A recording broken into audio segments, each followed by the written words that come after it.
Tiwi kua whakai te kaunihera o Tāmaki ki te hāpai a rautaki reo Māori.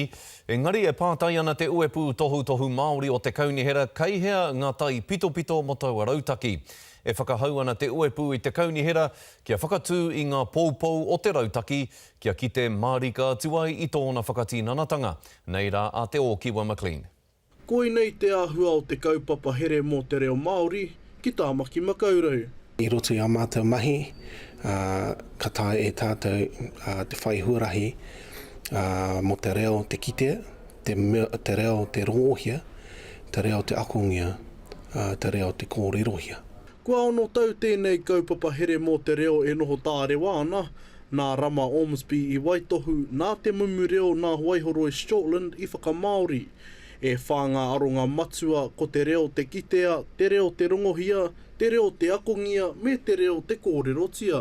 Ko te mea nui, kia kite i ngā tangata, ngā mānene, ngā tangata nohonoho nei, ngā tangata Māori, ngā tangata Pākehā, e rua ngā reo no roto i Tāmaki Makaurau. Ko e tahi o ngā kaikaunihera o ngā apihai, e kuware ana rātou ki te rangatiratanga o te reo.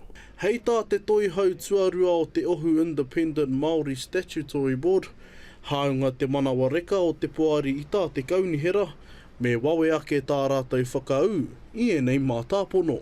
Me te whakahau a te kaunihera ki te hārakerake. Ko te tirohanga whānui mo te kaunihera o Tāmaki Makaurau, ko te pai me te whai rawa o Tāmaki.